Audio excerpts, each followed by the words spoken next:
Beautiful sunny morning, and I just wanted to share this with you. I've got quite a few plants and shrubs around the place that I like to grow that are a little bit different to the run-of-the-mill stuff. And one of them is this amazing wisteria that grows on the front of my house. In French it's called a glycine, but this is a wisteria that flowers every year, and it's the only time of year really that you can say it actually does anything. But it is a bit of fun because it doesn't cling on to the house like ivy does. You've got to put wires up, which is great, so it's not really invasive in that respect. But every year you get this amazing spectacle. I planted this about probably 12 years ago now. And a couple of times you've had limbs fallen down because the wires have gone, and you've got to put some really good fixings in. But it's a tremendous shrub because it loves southerly facing walls. I don't know if you can hear, but my bees that are in the garden down there somewhere are all on this morning. And it's a bit unusual because they're not usually on this much, but this place is absolutely alive with them. They absolutely love this.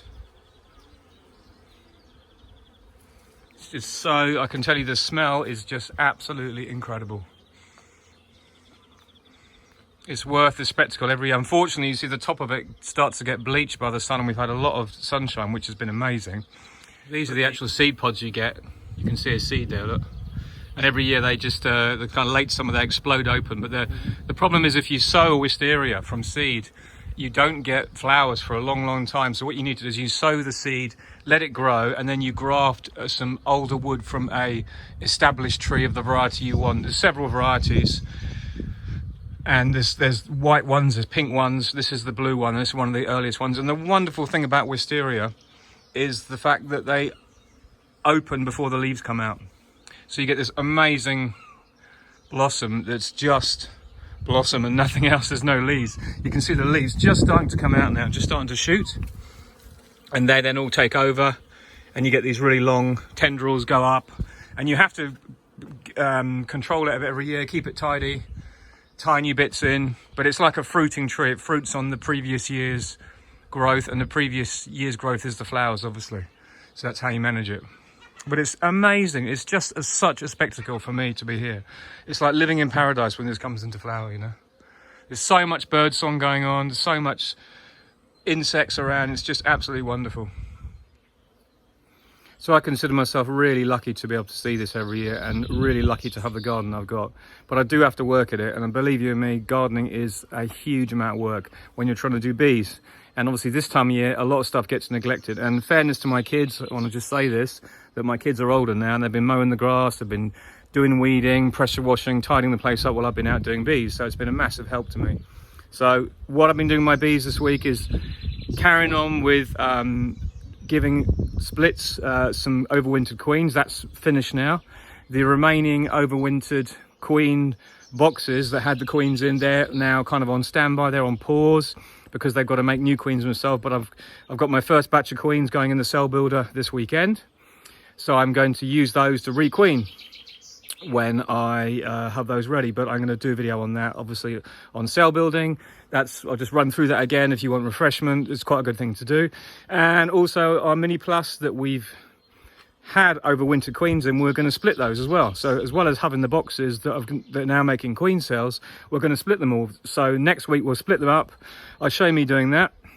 And I just wanted to introduce this way around to show you me making the frames.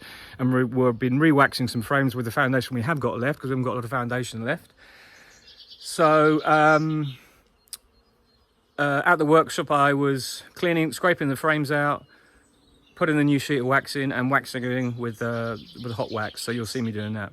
But I'll do another video in a couple of days with the next progression, because now there's kind of a lull where we've got honey supers on, but the nectar flow is about to kind of crashing to an end.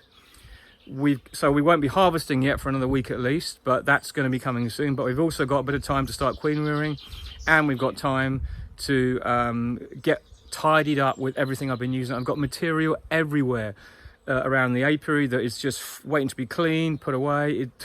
It's just enormous the amount of time it takes. You know, I can't tell you enough, and I'm sure you'd appreciate that. But anyway, Hope you like this little video on making the frames up, and I'll be back in touch shortly. So back up at the workshop today to get a few of these mini plus frames waxed up and done. We have a limited amount of foundation that is left, and we're still waiting to receive our mother load for the year because we have taken back some big chunks of wax to get melted down. We've got about 250 kilos of wax to melt down. First of all, we cut our wax. We buy a wax sheet that has basically we cut into 4. So we get a wax sheet printed up this size.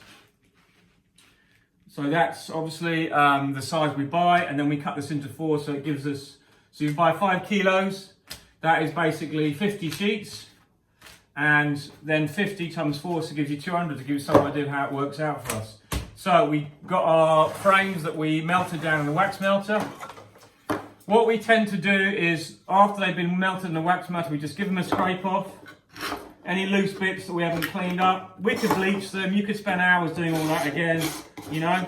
But we know if our colonies have had anything bad in the frames, because we monitor them very carefully all summer. We check the bees are growing well. If there's anything suspect, we burn the frames, or we just give them new wax. So basically what we do is we just have a quick look over it, straighten each side of every frame has 2 staples, and more now, we have a 3rd staple in the end here to stabilize the wax.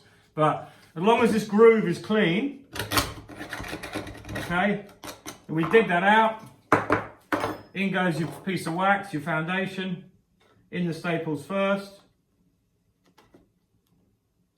Some are tighter, some are not. In that goes. Then it sits into the groove. So we do all that first, get all that done and ready, and we stack it there. And when we've done a certain amount, then we wax it in. So I have this little thing here, it's called a burette, and it's like a little wax pourer, and there's a little tip there that the wax comes out of, and we use obviously beeswax. It's what we have, but we use some, we have spare from cappings and whatever. You take your frame, you pour the wax along here, like that. We tip off the excess, and that dries. And that's all you need to do, because that is cemented in. That has cemented in the wax into the top of the frame. There you go, great. And that's what they look like when they're all done.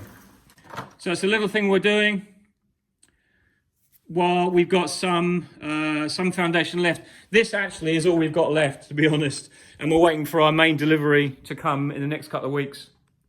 As I said, because we're sending off our wax to be melted down, and we'll get the rendered wax and new foundation back as a swap. So that works really well for us. But that's what I'm doing at the moment. While the weather's nice but cold, we're just in the workshop in the mornings and working in the apiaries in the afternoon. So that's what we're doing. Anyway, be well. Get your hair cut if it's too long. Bye for now. COVID cut in operation.